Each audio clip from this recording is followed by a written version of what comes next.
The Awakening. The sky over Keldoria Prime burned, not with the gentle amber of sunset or the vibrant blue of midday, but with the sickly purple glow of Vex Imperium warships. Their hulking silhouettes blotted out the stars as they descended through the atmosphere, leaving trails of superheated air in their wake. In the capital city of Luminera, sirens wailed as civilians rushed toward underground shelters.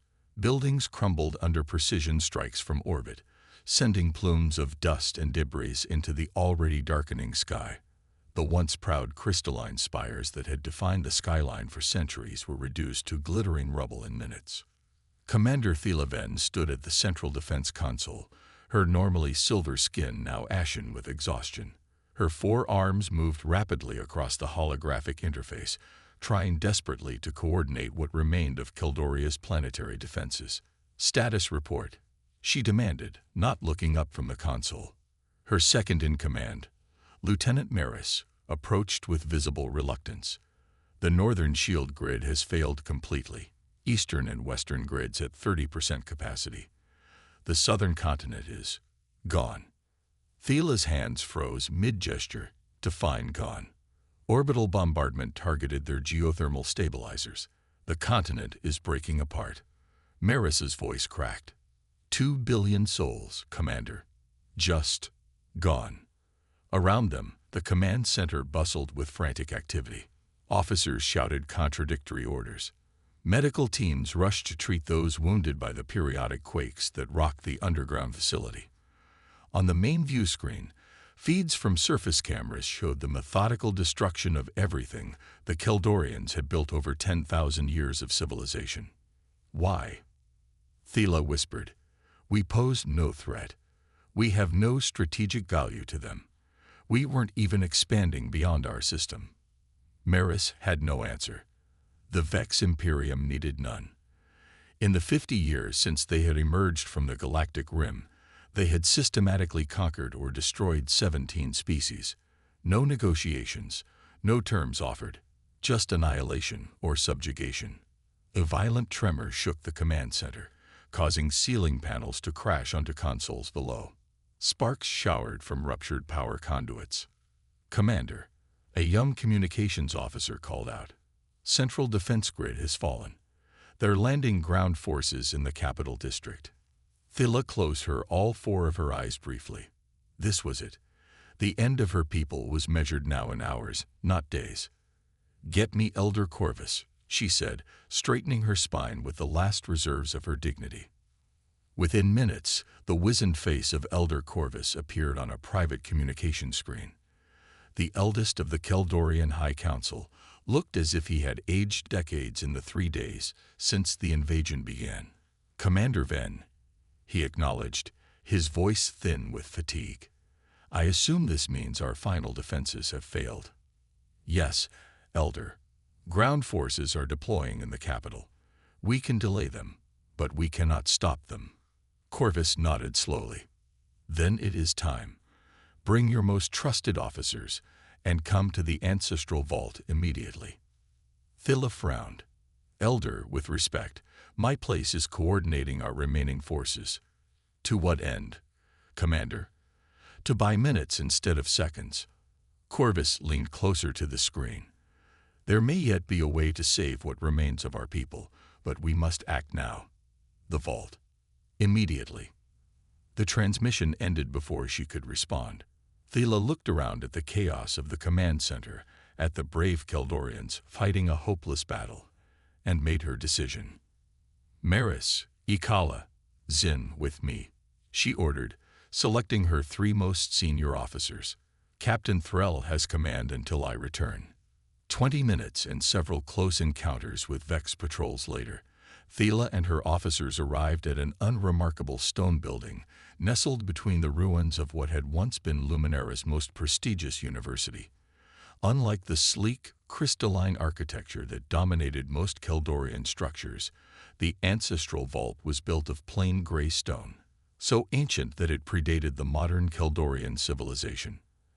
Elder Corvus waited at the entrance, flanked by 2 other members of the High Council. Without a word, he led them inside and sealed the heavy doors behind them. What I am about to show you has been kept secret for 4 millennia, Corvus said as they descended a spiral staircase. Only the High Council and a select few scholars even know of its existence. The staircase ended in a small circular chamber.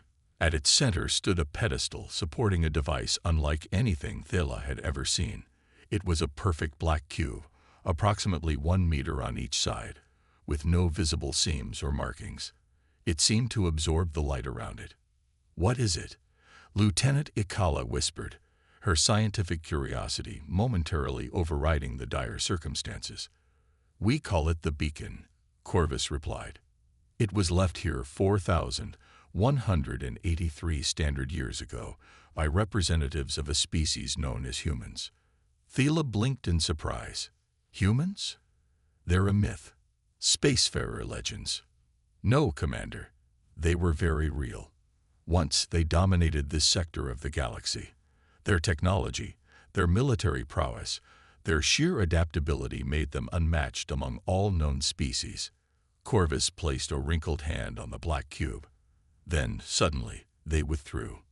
All their colonies, their stations, their outposts, abandoned within a single standard year. They left only this with specific instructions. "What instructions?" Maris asked. "If extinction threatens and all hope is lost, activate the beacon. We will come."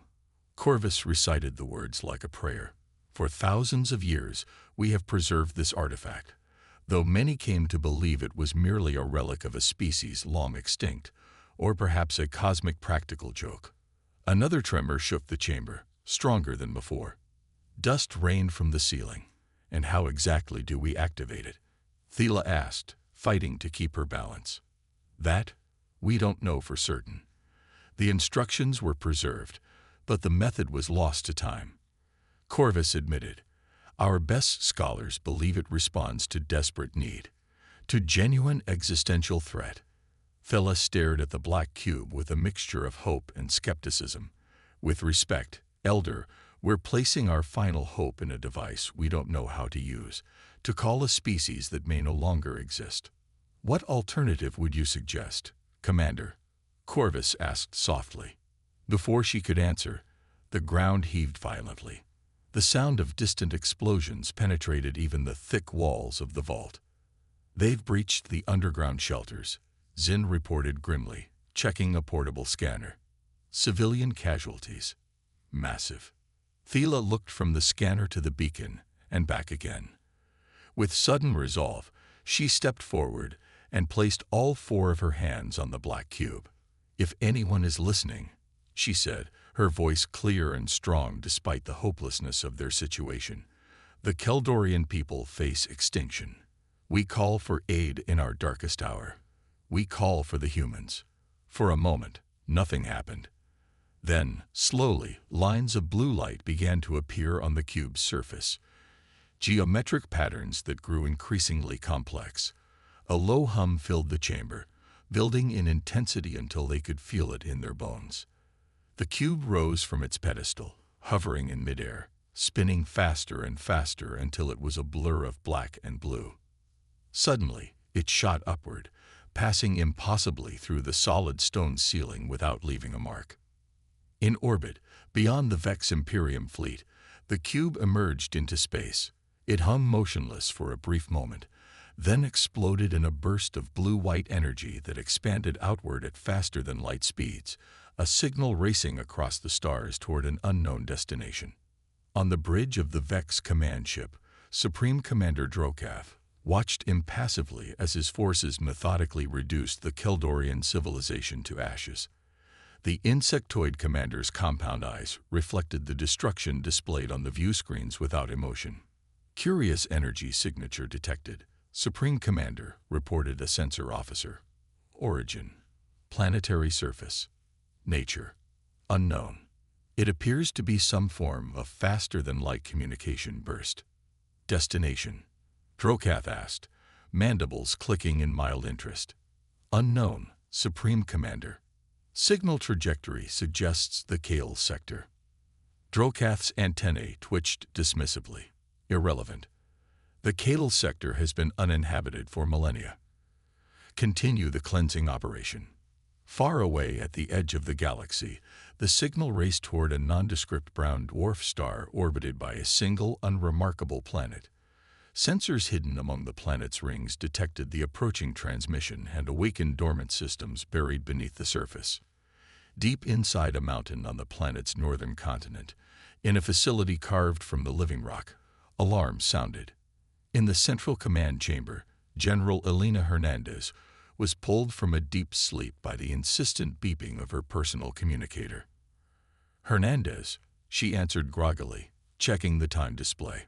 3:47 hours. "General, this is Central Command. We've received a beacon signal." Elena sat bolt upright, sleep forgotten. "Authenticate. Signal authenticated. Origin. Keldoria Prime. Timestamp. 14 minutes ago. I'll be there in 5. Elena ended the call and hurriedly pulled on her uniform. A beacon signal. After all this time. 4 minutes later, she strode into Central Command, where a team of officers already gathered around the main display table. The holographic projection showed a star map with a pulsing red dot. "Keldoria Prime," confirmed Colonel Wei, her chief of operations. "The signal meets all authentication parameters. It's genuine." "Show me system status," Elena ordered. The star map zoomed in, displaying detailed information about the Keldorian home system and the massive fleet in orbit around their homeworld. "Vex Imperium," Wei said grimly.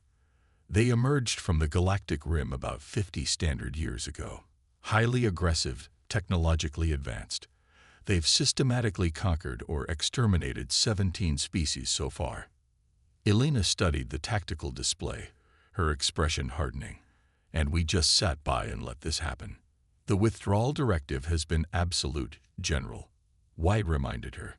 "No contact, no interference, no exceptions. For 4,000 years, we've honored that directive. Until now." Elena's voice was quiet but firm. "Alert the Defense Council. Prepare the response fleet." Wei hesitated. "General, with respect, that would represent a fundamental shift in human policy. The directive was created to protect us and others." Elena cut him off. "But we made a promise when we left those beacons. We don't break promises, Colonel." She looked around at the officers gathered in the command center. "I know most of you were born after the withdrawal. You've never known a time when humanity walked among the stars as guardians rather than ghosts. But I remember the stories my grandmother told me. I remember why we left, and why we left the beacons behind." She pointed to the pulsing red dot on the display. "They've called for aid in their darkest hour. We will answer." Within hours, the news had spread throughout New Terra. The response fleet, ships built and maintained for millennia for this exact purpose, was being prepared for launch. After 4,000 years of isolation, humanity was returning to the stars. On the main launch platform, Elena watched as crews swarmed over the massive vessels. Ships that had never seen combat, crewed by people who had only trained in simulations, were about to face an enemy that had conquered 17 civilizations. Admiral Jackson, her second in command, joined her on the observation deck. "Fleet reports 96% readiness, General. We can launch within the hour." Elena nodded, still watching the preparations below. "Do you think we're making a mistake, Marcus?" Jackson considered the question carefully. "The Defense Council is divided. Some believe we should maintain our isolation. Others feel we're honor-bound to respond." He paused. "But you're asking me personally." "I am." "Then no, I don't think it's a mistake. We left those beacons for a reason. If we ignore this call now, then we might as well have never left them at all." Elena smiled slightly. "My thoughts exactly." She turned away from the viewport. "Prepare for departure. I want the fleet at Keldoria Prime within 18 hours." As the response fleet prepared to break New Terra's orbit for the first time in 4 millennia, no one noticed a small, unmarked vessel slipping away from the planet's dark side. Inside, a solitary figure transmitted a coded message toward the galactic rim. toward Vex Imperium space. Alert High Command, the message read. The sleeping giants have awakened. On the bridge of the Vex command ship, Supreme Commander Drokath received reports of the Keldorian resistance with growing irritation. Despite overwhelming force, pockets of defenders continued to fight with unexpected effectiveness, delaying the final phase of the cleansing operation. Locate and eliminate their command structure, he ordered, mandibles clicking in agitation. This resistance is becoming an embarrassment. His tactical officer began to respond when a sensor technician interrupted. Supreme Commander, multiple hyperspace signatures detected approaching the system. Drokath's compound eyes swiveled toward the main view screen. Identification. Unknown, Supreme Commander. Configuration doesn't match any known species in our database. The view screen displayed a real-time feed from the system's edge. Space rippled and tore as dozens, then hundreds of vessels emerged from hyperspace. They formed a perfect arrowhead formation. Sleek, silver ships with blue energy pulsing along their hulls. Magnify, Drokath ordered, antennae twitching with uncharacteristic uncertainty. The image zoomed in on the lead vessel. On its side, clearly visible, was an emblem, a stylized planet with a single star above it, encircled by olive branches. Below it, in a language the Vex translation matrix needed a moment to process, were the words, United Earth Defense Force. Earth. Drokath's second-in-command whispered. That's impossible. The humans have been gone for millennia. Before Drokath could respond, a communication request flashed on the command console. After a moment's hesitation, he accepted. The view screen shifted to show a human female in a crisp, dark uniform adorned with silver insignia. Her hair was pulled back tightly, and her expression was one of controlled anger. "This is General Elena Hernandez of the United Earth Defense Force," she said without preamble. "You are conducting unprovoked hostilities against the sovereign people of Keldoria, who have formally requested our assistance. Cease all military operations immediately and withdraw from this system." Drokath recovered quickly from his surprise. "This is Supreme Commander Drokath of the Vex Imperium. The Keldorian cleansing operation is sanctioned by imperial decree. Your interference is unwelcome and unwise." His mandibles clicked in what passed for a smile among his kind. "Humans are but legends in this galaxy now. Your small fleet, whatever its origin, cannot hope to stand against the might of the Imperium." Elena's expression didn't change. "I'll give you one opportunity to reconsider. Withdraw your forces." "Or what?" Drokath's compound eyes gleamed with malice. "Or we remove them." The transmission ended abruptly. Drokath turned to his tactical officer. "Target their lead vessels and fire when ready. Let us see if these humans are as formidable as legend suggests." On the bridge of the UEDS Resolute, Elena watched as the Vex fleet repositioned to engage. "They're powering weapons," reported Lieutenant Commander Chen from the tactical station. Elena nodded calmly. "Deploy countermeasures. Defensive pattern Sigma. No offensive action until my command." The human fleet shifted in perfect synchronization, forming a multi-layered defensive screen. As the first volley of Vex energy weapons lanced toward them, blue shields flared to intercept. On the Resolute's bridge, not a single officer flinched as the enemy fire was harmlessly absorbed. "Shield efficiency at 98%, Chen reported. "No damage." Elena allowed herself a small smile. "Now let's show them what 4,000 years of technological development looks like. Deploy disruption field." Throughout the human fleet, small satellites detached from carrier vessels. They accelerated rapidly toward the Vex formation, evading point defense fire with impossibly precise maneuvers. Upon reaching predetermined positions, they activated simultaneously. On the Vex command ship, chaos erupted. Weapons offline, shields failing, propulsion systems not responding. Reports flooded in from across the bridge as ship after ship went dark. Drokath stared in disbelief as his mighty fleet was neutralized without a single shot fired. "What is happening?" "Some form of advanced electromagnetic disruption," his science officer reported, frantically trying to restore systems. It's shutting down all our technology. Impossible, Drokath hissed. No species possesses such technology. A new transmission came through on the only still functioning console. General Hernandez appeared once more.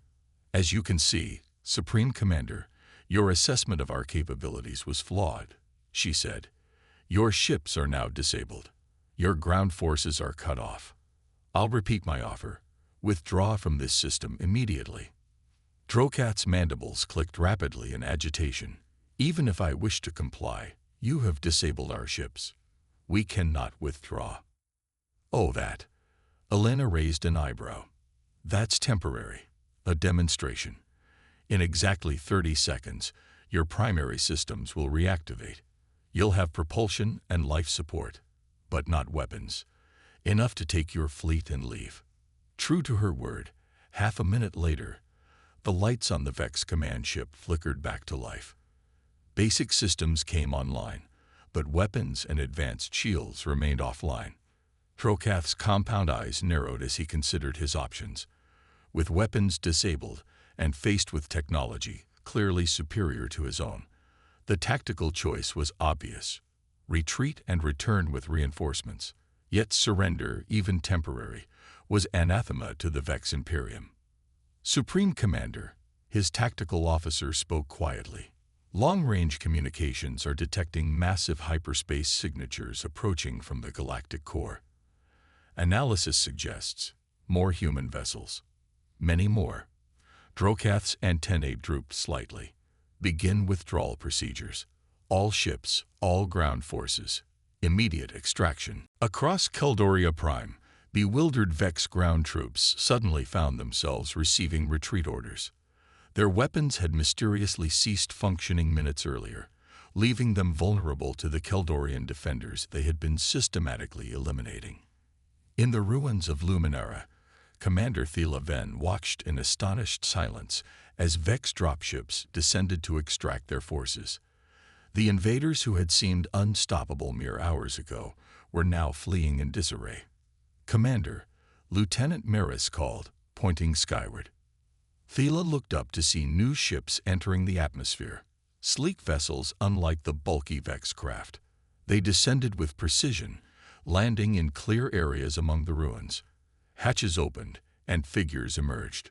They were bipedal, like Keldorians, but with only 2 arms instead of 4. Their skin tones varied widely, and they wore uniforms of dark blue with silver accents. Humans, just as the ancient records describe them.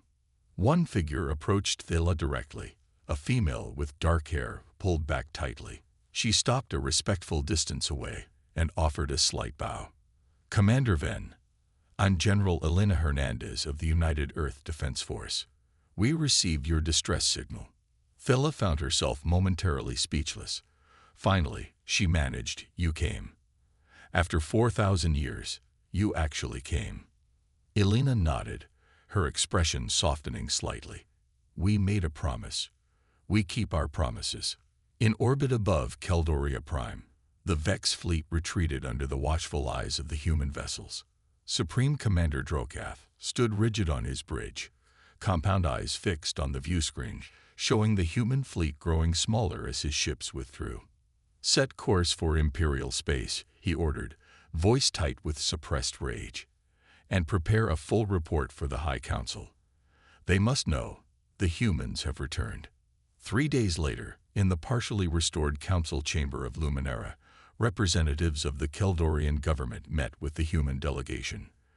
The room bore the scars of recent battle, cracked walls hastily repaired, missing ceiling panels covered with temporary materials, the grand table replaced by a simple conference setup.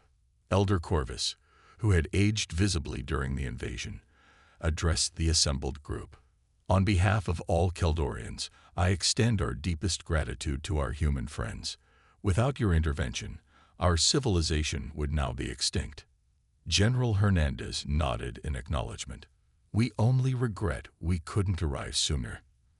The damage to your world is extensive, yet we live, Corvus replied simply. And now we must understand. For 4 millennia, Humans have been absent from galactic affairs. The few records that survived from that era speak of a species at the height of its power, respected and feared throughout known space. Then, suddenly, you vanished. Why? Elena exchanged glances with Admiral Jackson before responding. The answer is complex, but I'll try to explain. 4,000 years ago, humanity had expanded across nearly a quarter of the galaxy. Our technology was advanced, our military powerful. We had alliances with dozens of species and protected many more. She paused, her expression somber. But we began to see a pattern emerging. Younger species were becoming dependent on our protection. Innovation stagnated. Natural cultural development was being skewed by our influence. And worse, some species began to worship us as gods. We realized we had become too influential, too dominant. Admiral Jackson continued. Our presence was disrupting the natural development of galactic civilization. So the Earth Council made a difficult decision: withdraw completely. The withdrawal directive, Elena explained. We abandoned our colonies, dismantled our outposts, and retreated to a single planet at the edge of the galaxy, New Terra. We left behind only the beacons, entrusted to civilizations we believed would use them responsibly, and only in dire need. Thela leaned forward. But why help us now? Why break your isolation after so long? Because that was always the plan, Elena replied. We withdrew to allow the galaxy to develop naturally, but we never intended to abandon it entirely. The beacons were our promise, that if extinction threatened innocent species, we would return. And now that you have returned, Corvus asked, will you withdraw again? Elena and Jackson exchanged another glance. No, Elena said firmly. The Defense Council has reviewed the withdrawal directive in light of recent events. The emergence of the Vex Imperium represents a threat we cannot ignore. Humanity will re-engage with galactic affairs, not as conquerors or saviors, but as allies to those who seek peace. A ripple of reaction passed through the Keldorian representatives. What does this mean practically? Thela asked. It means we'll help you rebuild, Jackson explained. We'll establish diplomatic relations with your people and others who wish to ally with us, and we'll confront the Vex Imperium, not to destroy them, but to contain their aggression and hopefully bring them to the negotiating table. In the days that followed, news spread across the galaxy. Humanity, the species of legend, had returned. For some, this brought hope. For others, uncertainty. For the Vex Imperium, it brought a cold, creeping fear. On New Terra, the Defense Council convened an emergency session. Reports from reconnaissance vessels confirmed what they had suspected. The Vex Imperium was mobilizing for war on an unprecedented scale. They fear us. Admiral Jackson observed as the Council reviewed the intelligence. 4,000 years of legends, and now we've demonstrated technology far beyond their comprehension. Fear makes them dangerous, Elena cautioned. We should prepare for significant resistance. The oldest member of the Council, Director Chen, who had opposed the initial intervention, spoke up. Perhaps we should have remained in isolation. We've potentially triggered a galactic conflict. With respect, Director, Elena replied. That conflict was already underway. 17 species have fallen to the Vex Imperium. How many more would follow if we continued to do nothing? There was no easy answer to that question, and they all knew it. Humanity had chosen to return to the galactic stage, for better or worse. The consequences of that choice would echo across the stars for millennia to come. 6 months after the Battle of Keldoria Prime, a new alliance was formally established. Representatives from 28 species, some long-established powers, others emerging civilizations, all threatened by the Vex expansion, gathered on the rebuilt Grand Concourse of Luminera. At the center of the assembly stood General Elena Hernandez, now appointed as Earth's primary diplomatic representative. Beside her, Commander Thela Ven, recently elevated to Defense Minister of Keldoria. Today marks not an ending, but a beginning, Elena addressed the gathered delegates. For 4,000 years, humanity walked a solitary path. We believed our absence would allow the galaxy to find its own way. In many respects, it did. But we never intended to abandon our responsibility to stand against existential threats. She gestured to the delegates around her. This alliance represents a new approach, not humanity standing alone as protector, but many species standing together as equals. We bring our technology, our experience, our determination. You bring your perspectives, your cultures, your unique strengths. Together, we will face whatever challenges lie ahead. As the ceremony concluded and the new alliance charter was signed, few noticed a small observation drone hovering at the edge of the gathering. Its signal, encrypted and compressed, traveled across vast distances to a location far beyond Alliance space. In a chamber of living metal, surrounded by displays showing the Luminara ceremony, the supreme intelligence of the Vex Imperium processed this new information. Cold, calculating, and utterly alien, it reviewed millennia of data regarding the species called humans. After several microseconds of analysis, it reached a conclusion. Survival probability for the Imperium was now significantly reduced. Adaptation would be necessary. New strategies required. The first conflict with humans had been lost. The war, however, was just beginning. On the observation deck of the newly commissioned Alliance flagship Concordance, Elena Hernandez stood alone, watching the stars. After 4,000 years of silence, humanity had answered the call. The consequences of that answer were still unfolding across the galaxy. For better or worse, the sleeping giants had awakened, and the galaxy would never be the same again.